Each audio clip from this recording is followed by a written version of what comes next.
ಅಯೋಧ್ಯೆ ರಾಮನ ಹುಂಡಿ ಹಣ ಹಗರಣಕ್ಕೆ ಮೇಜರ್ ಟ್ವಿಸ್ಟ್ ಸಿಕ್ಕಿದೆ. ರಾಮ ಮಂದಿರದ ಹುಂಡಿ ಕಳ್ಳತನಕ್ಕೆ ಕರ್ನಾಟಕದ ನಂಟಿದೆಯಾ? ಸಮಾಜವಾದಿ ಪಕ್ಷದ ಅಥವಾ ಎಸ್ಪಿ ಪಕ್ಷದ ಮುಖ್ಯಸ್ಥ ಅಖಿಲೇಶ್ ಯಾದವ್ ಹೊಸ ಬಾಂಬ್ ಸಿಡಿಸಿದ್ದಾರೆ. ಈಗ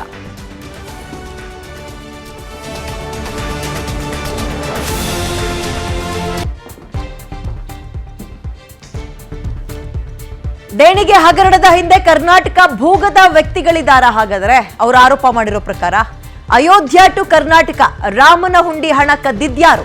ಯಾವ ರೀತಿಯ ಲಿಂಕ್ ಇದೆ ಹಾಗಾದ್ರೆ ಕರ್ನಾಟಕಕ್ಕೆ? ಹೇಗ್ ತಳಕ್ ಆಗ್ತಾ ಇದ್ದಾರೆ? ಸಾಕ್ಷಿ ಏನಿದೆ? ಪುರಾವೆಗಳೇನಿದೆ? ಯಾವ ಇಂಟೆನ್ಷನ್ ಅಥವಾ ಕಾಂಟೆಕ್ಸ್ಟ್ ಅಲ್ಲಿ ಆರೋಪ ಮಾಡಿದ್ದಾರೆ? ಕುತೂಹಲ ಮೂಡಿಸ್ತಾ ಇದೆ. ಉತ್ತರ ಪ್ರದೇಶದ ಅಯೋಧ್ಯೆ ನಗರಿ ರಾಮನ ಹುಂಡಿಯಲ್ಲಿ ಕಳ್ಳತನ ಆಗಿರೋದಕ್ಕೂ ಕರ್ನಾಟಕಕ್ಕೂ ಏನ್ ಸಂಬಂಧ? ಹೇಗೆ ಲಿಂಕ್? ಕರುನಾಡಿಗೂ ವ್ಯಾಪಿಸಿದ ಅಯೋಧ್ಯೆ ಹುಂಡಿ ಹಗರಣದ ಆರೋಪ ಈಗ ಸಮಾಜವಾದಿ ಪಕ್ಷದ ಮುಖ್ಯಸ್ಥ ಅಖಿಲೇಶ್ ಯಾದವ್ ಬಿಗ್ ಸ್ಟೇಟ್ಮೆಂಟ್ ಕೊಟ್ಟಿದ್ದಾರೆ, ಬಿಗ್ ಬಾಂಬ್ ಸಿಡಿಸಿದ್ದಾರೆ. ರಾಮ ಮಂದಿರ ದೇಣಿಗೆ ಅಕ್ರಮದ ನಂಟು ಕರ್ನಾಟಕಕ್ಕೆ ವಿಸ್ತರಿಸಿದೆ. ಅವ್ರು ಹೇಳಿರೋದು ಕರ್ನಾಟಕದ ಭೂಗತ ಮತ್ತು ನೋಂದಾಯಿಸಲ್ಪಡದ ಜನರಿಗೆ ಈ ಲಿಂಕ್ ಅನ್ನ ಹೊರಿಸ್ತಾ ಇದ್ದಾರೆ. ಬಿಜೆಪಿ ಅವರಿಗೆ ಪಕ್ಷಕ್ಕಿಂತ ದೇಣಿಗೆ ಮುಖ್ಯವಾಗಿದೆ, ಡೊನೇಷನ್ ಮುಖ್ಯವಾಗಿದೆ, ನೇಷನ್ ಫಸ್ಟ್ ಅಲ್ಲ ಡೊನೇಷನ್ ಫಸ್ಟ್ ಅವ್ರಿಗೆ ಅನ್ನೋ ರೀತಿಯಲ್ಲಿ ಅಖಿಲೇಶ್ ಬಿಜೆಪಿಯ ಕಾಲಿಳಿಯುವ ಕೆಲಸ ಮಾಡಿದ್ದಾರೆ, ಆರೋಪವನ್ನ ಮಾಡ್ತಾ ಇದ್ದಾರೆ. ಈ ಆರೋಪ ಸತ್ಯಕ್ಕೆ ಎಷ್ಟು ಮಟ್ಟಿಗೆ ಹತ್ತಿರ ಆಗಿದ್ದು? ಇದರ ನಡುವೆ ಸೋಮವಾರ ರಾಮ ಮಂದಿರ ಟ್ರಸ್ಟ್ನ ಮಹತ್ವದ ಸಭೆ ಆಗ್ತಾ ಇದೆ. ಪ್ರಧಾನ ಕಾರ್ಯದರ್ಶಿಯಾಗಿದ್ದ ಚಂಪತ್ ರಾಯ್, ಅನಿಲ್ ಮಿಶ್ರಾ ರಾಜೀನಾಮೆ ಅಂಗೀಕಾರ ಆಗೋ ಸಾಧ್ಯತೆ ಇದೆ. ಅಂದ್ರೆ ಇವ್ರು ರಾಜೀನಾಮೆ ಕೊಟ್ಟಿದ್ದಾರೆ, ಅದು ಅಕ್ಸೆಪ್ಟ್ ಆಗ್ಬೇಕಲ್ವಾ, ಅದು ಮಂಡೇ ಅಂತ ಇದ್ದಾರೆ. ಟ್ರಸ್ಟ್ಗೆ 3 ಹೆಚ್ಚುವರಿ ಸದಸ್ಯರ ನೇಮಕದ ಬಗ್ಗೆಯೂ ಕೂಡ ನಿರ್ಧಾರ ಮಾಡ್ಕೊಂಡಿದ್ದು, ರಾಮ ಮಂದಿರ ಆಡಳಿತಕ್ಕೆ ಸಿಇಒ ನೇಮಕದ ಬಗ್ಗೆಯೂ ಕೂಡ ಚರ್ಚೆ ಆಗುತ್ತೆ. IAS ಆಫೀಸರ್ಸ್ಗಳನ್ನು ಇಡೋದು. ದೇಣಿಗೆ ಹಗರಣ ಬೆಳಕಿಗೆ ಬಂದ ಬಳಿಕ ನಡೀತಾ ಇರುವಂತಹ ಮೊದಲ ಸಭೆ ಇದು. ಸೊ ಹೊಸದಾಗಿ ಯಾರನ್ನ ನೇಮಕ ಮಾಡ್ತಾರೆ? ಸಿಇಒ ಅಂತ ಇದ್ದಾರೆ. IAS ಅಂದ್ರೆ ಈಗ ತಿರುಪತಿ ಮಾಡೆಲ್ನ ಅಲ್ಲಿ ಅನುಸರಿಸ್ತಾರ? ಸುಪ್ರೀಂ ಕೋರ್ಟ್ ಮುಖೇನ ಈ ಟ್ರಸ್ಟ್ ನಿರ್ಮಾಣ ಆಗಿತ್ತು ಆಗ, ಈಗ ಹೇಗೆ ಬದಲಾವಣೆಗಳನ್ನು ತರ್ತಾರೆ ಆ್ಯಂಡ್ ಇರುವಂತಹ ಆರೋಪಗಳನ್ನು ಹೇಗೆ ಬದಿಗೊರಿಸಿ ಇದು ಹಾಗಲ್ಲ ಹೇಗೆ ಅಂತ ಕ್ಲಾರಿಟಿ ಕೊಡ್ತಾರೆ. ಆ್ಯಂಡ್ ಅವ್ರು ಹೇಳ್ಬೋದು, ರಾಮನ್ ನಮ್ದೆಲ್ಲ ಇರೋರು, ರಾಮನ ಅಸ್ತಿತ್ವವನ್ನೇ ಪ್ರಶ್ನೆ ಮಾಡಿದವರು, ಇದ್ರ ಬಗ್ಗೆ ಕೇಳುವ ನೈತಿಕತೆ ಇದೆಯಾ ಅಂತ. ಇವರು ರಾಜಕೀಯ ಪಕ್ಷಗಳಿಗೆ ಉತ್ತರ ಕೊಡಲಿಲ್ಲ ಅಂದ್ರೂ ಪರವಾಗಿಲ್ಲ, ಬಟ್ ರಾಮನ ಹುಂಡಿಗೆ ಹಣ ಹಾಕದವ್ರಿಗೆ ಅಥವಾ ಕಾಣಿಕೆ ಹಾಕಿದವ್ರಿಗೆ, ರಾಮನಿಗೆ ಕೈ ಮುಗಿದವರಿಗೆ ಉತ್ತರ ಕೊಡಲೇಬೇಕಲ್ವಾ? ರಾಜಕೀಯ ಪಕ್ಷಗಳಿಗೆ ಕೊಡಿ ಬಿಡಿ, ಅದು ಬೇರೆ, ಜನರಿಗೆ ಕೊಡಬೇಕಲ್ಲ, ಭಕ್ತರಿಗೆ ಕೊಡಬೇಕಲ್ಲ. ಅದನ್ನು ಹೇಗೆ ನಿಭಾಯಿಸುತ್ತೆ ಬಿಜೆಪಿ ಕಾದು ನೋಡ್ಬೇಕೀಗ. ಸಮಾಜವಾದಿ ಪಕ್ಷದ ಮುಖ್ಯಸ್ಥ ಅಖಿಲೇಶ್ ಯಾದವ್ ಬಿಗ್ ಬಾಂಬ್ ಸಿಡಿಸಿದ್ದಾರೆ. ಈಗ ಅಖಿಲೇಶ್ ಯಾದವ್ ವಿರುದ್ಧ ಯೋಗಿ ಆದಿತ್ಯನಾಥ್ ಕೂಡ ವಾಕ್ ಸಮರಕ್ಕೆ ಮುಂದಾಗಿದ್ದಾರೆ. ಸಮಾಜವಾದಿ ಪಕ್ಷ ಕಾಂಗ್ರೆಸ್ ವಿರುದ್ಧ UP CM ಯೋಗಿ ಆದಿತ್ಯನಾಥ್ ವಾಗ್ದಾಳಿ ನಡೆಸಿದ್ದಾರೆ. ಇಷ್ಟೊತ್ತು ನಾವು ಚರ್ಚೆ ಮಾಡ್ತಾ ಇದ್ವಿ, ರಾಮನ ಅಸ್ತಿತ್ವವೇ ಇಲ್ಲ ಅಂದವರು ರಾಮನ ಬಗ್ಗೆ ಮಾತಾಡ್ತಾ ಇದ್ದಾರೆ. ಯಾರೇ ಅಯೋಧ್ಯೆ ರಾಮನ ದರ್ಶನ ಮಾಡಿದವರಿಂದ ರಾಮನ ಬಗ್ಗೆ ಮಾತಾಗ್ತಾ ಇದೆ. ಅಖಿಲೇಶ್ ಯಾದವ್ಗೆ ಈ ರೀತಿಯಾಗಿ ಮಾತಲ್ಲೇ ತಿವಿದಿದ್ದಾರೆ ಯೋಗಿ ಆದಿತ್ಯನಾಥ್. ರಾಜಕೀಯವಾಗಿ ಅವರು ಆರೋಪ ಮಾಡಿದರೆ ಸಮಾಜವಾದಿ ಪಕ್ಷದವರಾಗಿರ್ಬೋದು, ಕಾಂಗ್ರೆಸ್ನವರಾಗಿರ್ಬೋದು, AAP ಅವರಾಗಿರ್ಬೋದು, ಇವರು ರಾಜಕೀಯವಾಗಿ ವ್ಯಂಗ್ಯವಾಗಿ ಉತ್ತರ ಕೊಟ್ಟರೆ ನೋ ಇಶ್ಯೂಸ್, ಪರವಾಗಿಲ್ಲ. ಬಟ್ ರಾಮನ ಅಸ್ತಿತ್ವ ಪ್ರಶ್ನೆ ಮಾಡಿದವ್ರಿಗೆ ನೀವು ಅಸ್ತಿತ್ವವನ್ನು ಪ್ರಶ್ನೆ ಮಾಡಿದವ್ರಿಗೆ ರಾಮನ ಹುಂಡಿ ಬಗ್ಗೆ ಲೆಕ್ಕ ಕೊಡಲಿಲ್ಲ ಅಂದ್ರೂ ಪರವಾಗಿಲ್ಲ. ರಾಮನ ಹುಂಡಿ ಕಾಣಿಕೆ ಹಾಕಿದ ಭಕ್ತರಿಗಾದ್ರೂ ಕೊಡಬೇಕಲ್ವಾ? ಭಕ್ತರ ಭಕ್ತಿಯ ವಿಚಾರವಾಗಿ ಇದು ಆಗಿರುವಂತಹ ದ್ರೋಹ ಅದು 7 ಕೋಟಿಯ 70 ಕೋಟಿಯ 700 ಕೋಟಿಯ ಮುಂದಿನ ದಿನಗಳಲ್ಲಿ ಗೊತ್ತಾಗಬೇಕು. ಸದ್ಯಕ್ಕೆ ಹಿಡಿದಿರೋದು ಕೇವಲ ಪುಡಿ ಮೀನುಗಳು ಅಂತಾರೆ, ತಿಮಿಂಗಿಲಗಳು ಬಾಕಿ ಇದ್ದಾವೆ ಅಂತಾರೆ. ಆ ತಿಮಿಂಗಿಲಗಳು ಯಾರು? ಅಧಿಕಾರಿಗಳ ಹಂತದಲ್ಲ, ಪ್ರಭಾವಿ ರಾಜಕಾರಣಿಗಳ ಹಂತದಲ್ಲಿದ್ದಾರಾ? ಇವು ಕೂಡ ಗೊತ್ತಾಗ್ಬೇಕಲ್ವಾ? ಇವೆಲ್ಲವೂ ರಾಜಕೀಯವಾಗಿ ಚೆನ್ನಾಗಿದ್ದಾವೆ, ಬಟ್ ಉತ್ತರ ಬೇಕಲ್ಲ.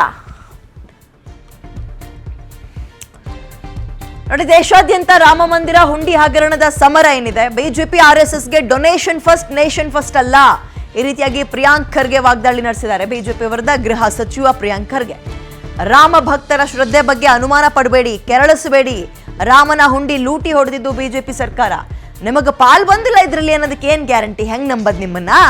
ಹೀಗೆ ಬಿಜೆಪಿ ವಿರುದ್ಧ ಗೃಹ ಸಚಿವ ಪ್ರಿಯಾಂಕ್ ಖರ್ಗೆ ಗುಡುಗಿದ್ದಾರೆ. ಅಂದ್ರೆ ಹುಂಡಿ ಹಣದಲ್ಲಿ ನಿಮಗೆ ಪಾಲ್ ಬಂದಿಲ್ಲ ಅಂತ ಹೆಂಗ್ ನಂಬೋಣ ನಿಮ್ಮನ್ನ? RSSಗೆ ಏನ್ ಗೊತ್ತಾ, ನೇಷನ್ ಫಸ್ಟ್ ಅಂತೀವಿ ನಾವೆಲ್ಲ, ನೋ, ಅವರಿಗೆ ಡೊನೇಷನ್ ಫಸ್ಟ್. ಈ ರೀತಿಯಾಗಿ ಕುಟುಕುವ ಅಥವಾ ಕಾಲೆಳೆಯುವ ಕೆಲಸವನ್ನ ರಾಜ್ಯದ ಗೃಹ ಸಚಿವ ಪ್ರಿಯಾಂಕ್ ಖರ್ಗೆ ಮತ್ತೆ ಮುಂದುವರಿಸಿದ್ದಾರೆ.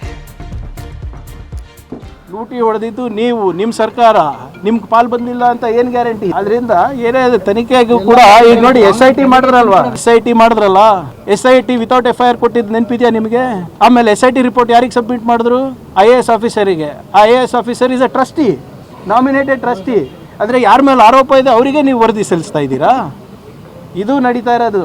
BJP ಸರ್ಕಾರದಲ್ಲಿ ಮುಚ್ಚಾಕಕ್ಕೆ ಪ್ರಯತ್ನ ಮಾಡ್ತಾ ಇದ್ದಾರೆ. ಇವತ್ತು ಲೂಟಿ ಹೊಡೆದಿದ್ದು ನೀವು, ನಿಮ್ಮ ಸರ್ಕಾರ, ನಿಮ್ಗೆ ಪಾಲ್ ಬಂದಿಲ್ಲ ಅಂತ ಏನು ಗ್ಯಾರಂಟಿ? ಅದರಿಂದ ಏನೇ ತನಿಖೆಗೂ ಕೂಡ ಈಗ ನೋಡಿ SIT ಮಾಡಿದ್ರಲ್ವಾ, SIT ವಿತೌಟ್ FIR ಕೊಟ್ಟಿದ್ದು ನೆನಪಿದೆಯಾ ನಿಮಗೆ? ಆಮೇಲೆ SIT ರಿಪೋರ್ಟ್ ಯಾರಿಗೆ ಸಬ್ಮಿಟ್ ಮಾಡಿದ್ರು? IAS ಆಫೀಸರಿಗೆ. IAS officer is a trustee, nominated trustee. ಅಂದರೆ ಯಾರ ಮೇಲೆ ಆರೋಪ ಇದೆ ಅವರಿಗೆ ನೀವು ವರದಿ ಸಲ್ಲಿಸ್ತಾ ಇದ್ದೀರಾ? ಇದು ನಡೀತಾ ಇರೋದು. BJP ಸರ್ಕಾರದಲ್ಲಿ ಮುಚ್ಚಾಕಕ್ಕೆ ಪ್ರಯತ್ನ ಮಾಡ್ತಾ ಇದ್ದಾರೆ. ಇವತ್ತು ಲೂಟಿ ಹೊಡೆದಿದ್ದು ನೀವು, ನಿಮ್ಮ ಸರ್ಕಾರ, ನಿಮ್ಗೆ ಪಾಲ್ ಬಂದಿಲ್ಲ ಅಂತ ಏನು ಗ್ಯಾರಂಟಿ? ಅದರಿಂದ ಏನೇ ತನಿಖೆಗೂ ಕೂಡ ಈಗ ನೋಡಿ SIT ಮಾಡಿದ್ರಲ್ವಾ, SIT ವಿತೌಟ್ FIR ಕೊಟ್ಟಿದ್ದು ನೆನಪಿದೆಯಾ ನಿಮಗೆ? ಆಮೇಲೆ SIT ರಿಪೋರ್ಟ್ ಯಾರಿಗೆ ಸಬ್ಮಿಟ್ ಮಾಡಿದ್ರು? IAS ಆಫೀಸರಿಗೆ. IAS officer is a trustee, nominated trustee. ಅಂದರೆ ಯಾರ ಮೇಲೆ ಆರೋಪ ಇದೆ ಅವರಿಗೆ ನೀವು ವರದಿ ಸಲ್ಲಿಸ್ತಾ ಇದ್ದೀರಾ? ಇದು ನಡೀತಾ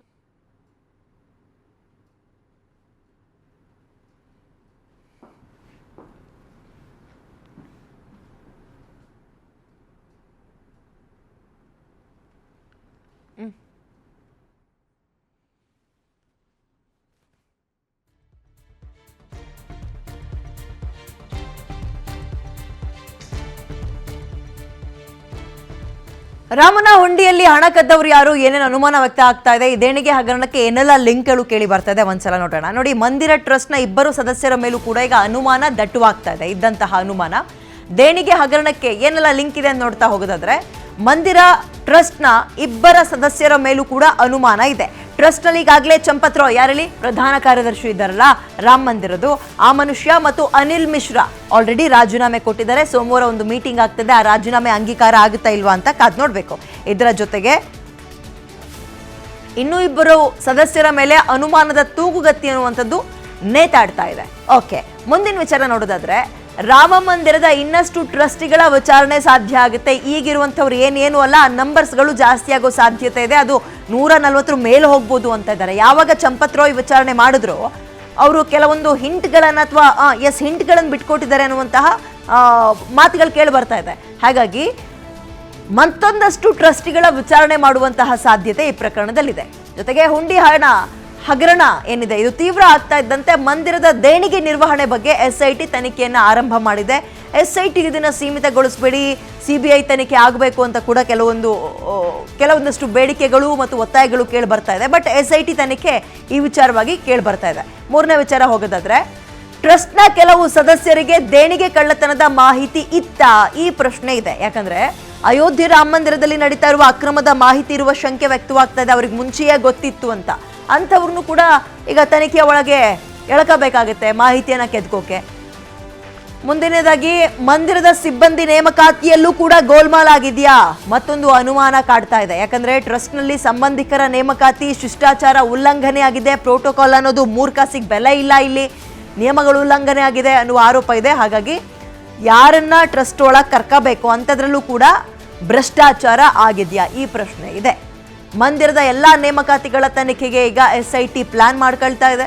ಸಿಬ್ಬಂದಿ ನೇಮಕಾತಿಯಲ್ಲಿ ಶಿಷ್ಟಾಚಾರ ಉಲ್ಲಂಘನೆ ಆಗಿರುವ ಅನುಮಾನ ಅವ್ರಿಗೆ ಕೇಳಿ ಬರ್ತಾ ಇದೆ. ಈ ಹಿನ್ನೆಲೆ ರಾಮ ಮಂದಿರದ ಎಲ್ಲ ನೇಮಕಾತಿಗಳನ್ನ ತನಿಖೆಯ ವ್ಯಾಪ್ತಿಗೆ ಒಳಪಡಿಸಲಾಗುತ್ತೆ. ಜೊತೆಗೆ ಹುಂಡಿ ಹಣ ಕದ್ದಂಥವ್ರು 8 ಜನ ಅಲ್ಲ, ಅಂದ್ರೆ ಈಗೇನು 8 ಜನರನ್ನ ಅರೆಸ್ಟ್ ಮಾಡಿದ್ದಾರೆ, ಆ 8 ಜನ ಅಲ್ಲ 50 ಮಂದಿ ಎನ್ನುವ ಅನುಮಾನ ಇದೆ. ಹುಂಡಿ ಹಣ ಕದ್ದವರು ಕೇವಲ 8 ಮಂದಿ ಇರ್ಬೋದು, ಬಟ್ ಬರೋಬ್ಬರಿ 50 ಮಂದಿ ಹುಂಡಿ ಕೈ ಹಾಕಿದ್ದಾರೆ ಅನ್ನುವ ಪ್ರಾಥಮಿಕ ಮಾಹಿತಿ ಲಭ್ಯ ಆಗಿದೆ. ಅಂದ್ರೆ ನೇರವಾಗಿ ಎಣಿಸ್ತಾ ಇದ್ರು, ತಗೊಂಡು ಹೋದ್ರು ಮನೆಗೆ ಅಂತಲ್ಲ. ಸಪೋರ್ಟ್ ಯಾರು ಮಾಡಿದ್ದಾರೆ, ಕಮಿಷನ್ ಯಾರಿಗೆ ಹೋಗಿದೆ, 1.5 ತಿಂಗಳಲ್ಲಿ 70 ಸಲ CCTV ಆಂಗಲ್ಗಳನ್ನು ಚೇಂಜ್ ಮಾಡಿದಾರಲ್ಲ. CCTV ಇಲ್ಲಿದ್ರೆ ಹೋಗಿ ಅಡ್ಡ ನಿಂತ್ಕೊಬಿಡೋದು, ಯಾವುದು ಕೂಡ ಕವರ್ ಆಗ್ದಂಗೆ, ಇಲ್ಲ ಬಟ್ಟೆ ಹಾಕಿಬಿಡೋದು, ಇಂತಹ ಕೆಲ ನಾಲೈಕ್ ಕೆಲಸಗಳನ್ನು ಮಾಡಿದ್ದಾರೆ. ಇವೆಲ್ಲವೂ ಹೊರಗೆ ಬರಬೇಕು ಅಂದ್ರೆ ಇದು ಕೇವಲ 8 ಜನರ ಕೆಲಸವಾ, 80 ಜನರು ಇದರಲ್ಲಿ ಪಾತ್ರಧಾರಿಗಳಿದ್ದಾರೆ ಅನ್ನುವಂಥದ್ದು ಗೊತ್ತಾಗಬೇಕು. ಆಮೇಲೆ ಒಂದಲ್ಲ 3 ಬ್ಯಾಂಕ್ನ ಸಿಬ್ಬಂದಿ ಮೇಲೂ ಕೂಡ ತನಿಖೆಯ ತೂಗುಗತಿ ನೇತಾಡ್ತಾ ಇದೆ. ಅದು SBI, Canara, bank of Baroda ಅಂತ ಇದ್ದಾರೆ. ಅದನ್ನು ಕಾದ್ ನೋಡೋಣ ಮುಂದಿನ ದಿನಗಳಲ್ಲಿ. ಇನ್ನೊಂದು ಇಂಪಾರ್ಟೆಂಟ್, ಜೈಲಿನಲ್ಲೇ ಅವಿನಾಶ್ ಶುಕ್ಲಾ ವಿಚಾರಣೆಗೆ SIT ಈಗ ಪ್ಲಾನ್ ಮಾಡ್ತಾ ಇದೆ. ಸೊ ಯಾಕಂದ್ರೆ ಈತನ ನಿವಾಸದಲ್ಲಿ ರೈಡ್ ಮಾಡಿದಾಗ ದುಡ್ಡಿನ ಬ್ಯಾಗ್ ಸಿಕ್ಬಿಟ್ಟಿತ್ತು, 10 ಲಕ್ಷ ಕ್ಯಾಶ್ ಸಿಕ್ಕಿತ್ತು. ಹೀಗಾಗಿ ವಿಚಾರಣೆಗೆ ಪ್ಲಾನ್ ಮಾಡ್ತಾ ಇದ್ದಾರೆ. ಮುಂದಕ್ಕೆ ನೋಡೋದಾದ್ರೆ ಸುಮಾರು 7 ಕೋಟಿ ಲೂಟಿ ಆಗಿದೆ. ಸಿಕ್ಕಿರೋದು ಕೇವಲ 2 ಕೋಟಿ ಮಾತ್ರ. ಇನ್ನು 5 ಕೋಟಿ ರೂಪಾಯಿ ಎಲ್ಲಿ ಹೋಯಿತು, ಯಾರ್ಯಾರ ಜೇಬಿಗೆ ಹೋಯಿತು? 7 ಕೋಟಿ ಹಣದಲ್ಲಿ ಈಗಾಗಲೇ ಸಿಕ್ಕಿರೋದು ಎಷ್ಟೇಳಿ ಕೇವಲ 2 ಕೋಟಿ. ಇನ್ನೂ ಕೂಡ 5 ಕೋಟಿ ಎಲ್ಲಿ ಹೋಯಿತು, ಯಾರ ಖಾತೆಗೆ ಹೋಯಿತು ಅನ್ನೋದಕ್ಕೋಸ್ಕರ SIT ತಲಾಶನ್ನ ಅಥವಾ ಹುಡುಕಾಟವನ್ನು ನಡೆಸ್ತಾ ಇದೆ. ಹಾಗಾಗಿ ಹೇಳಿದ್ದು, ಈಗ ಕೇವಲ ಸಿಕ್ಕಿರುವಂಥದ್ದು ಪುಡಿ ಮೀನುಗಳು ಮಾತ್ರ, ತಿಮಿಂಗಿಲಗಳ ಹೆಸರು ಹೊರಬರೋದು ಬಾಕಿ ಇದೆಯಾ ಅಂತ. ಅದರ ಜೊತೆಗೆ ಅಖಿಲೇಶ್ ಯಾದವ್ ಸುಮ್ಮನೆ ಗಾಳಿಯಲ್ಲಿ ಗುಂಡು ಹಾರಿಸೋ ಕೆಲಸ ಮಾಡಿದ್ರ, ಕರ್ನಾಟಕದ ಹೆಸರು ಹೇಳಿದ್ದಾರೆ, ಯಾವ ಆಧಾರದ ಮೇಲೆ ಹೇಳಿದ್ರು, ಆ್ಯಂಡ್ ಅವರ ಹತ್ರ ಏನಾದರೂ ಸಾಕ್ಷಿಗಳಿದ್ದಾವ, ಇವೆಲ್ಲವೂ ಕೂಡ ಮುಂದಿನ ದಿನಗಳಲ್ಲಿ ಹೊರಗೆ ಬರಬೇಕು. SIT ತನಿಖೆ ಮುಂದುವರಿತಾ ಇದೆ, ಮುಂದುವರಿಲಿ. ಅನಂತರ ಹೆಚ್ಚುವರಿಯಾಗಿ ಏನೆಲ್ಲ ಮಾಹಿತಿ ಸಿಗ್ತಾ ಹೋಗುತ್ತೆ, ಕಾದ್ ನೋಡೋಣ. ಸೊ ಇದಿಷ್ಟು ಟ್ರಸ್ಟ್. ಓಕೆ, ಇನ್ನು ಮುಂದಕ್ಕೆ ಇನ್ನೊಂದಷ್ಟು ಅಪ್ಡೇಟ್ ಇದೆ, ಅದನ್ನು ಕೊಟ್ಬಿಡ್ತೀನಿ. ಟ್ರಸ್ಟ್ ಇಲ್ಲದ ಟ್ರಸ್ಟ್ ಮುಂದಕ್ಕೆ ಏನು ಅಂದರೆ ಚೇಂಜಸ್ ಆಗುತ್ತಾ ಆಡಳಿತದಲ್ಲಿ ಅಂತ.